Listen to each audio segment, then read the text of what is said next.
Si è svolto ieri un incontro convocato dal presidente del Lati Idrico di Agrigento, Giovanni Cirillo, nonché sindaco di Montallegro, avente per oggetto i lavori relativi alle opere di ristrutturazione, automatizzazione e ottimizzazione della rete idrica del comune di Agrigento.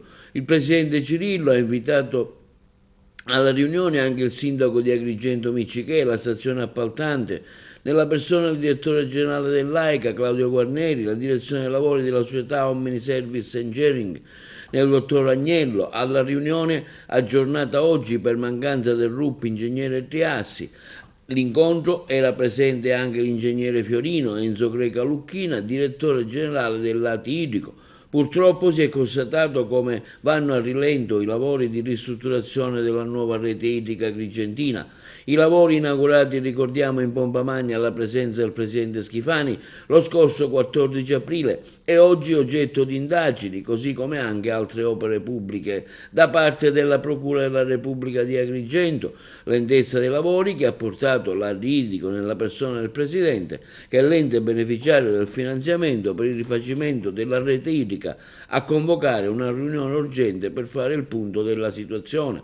I lavori continuano, ma sono molto a rilento, ha affermato nel corso dell'incontro il presidente del Lati Giovanni Cirillo. Oggi faremo il punto affinché il prossimo 12 giugno la commissione nominata dal presidente della regione Schifani sarà presente nella nostra sede e vorrà delle relazioni dettagliate e insieme faremo un ulteriore sopralluogo.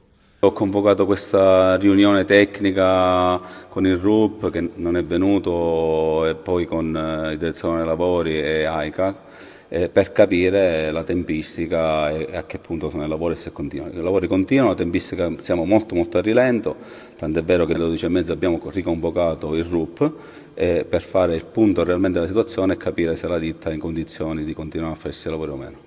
Ma teoricamente quanto dovrebbero durare? Allora, la durata non si sa, ripeto, perché oltre ci sono stati dei problemi legati al sottosuolo, nel senso alle varie autorizzazioni del sottosuolo, mi dicevano almeno la direzione dei lavori, e ad alcuni adempimenti da parte della ditta. Ripeto, dobbiamo fare il punto della situazione anche perché giorno 12 di giugno la commissione nominata dal presidente Schifani sarà presente qui ad Ati.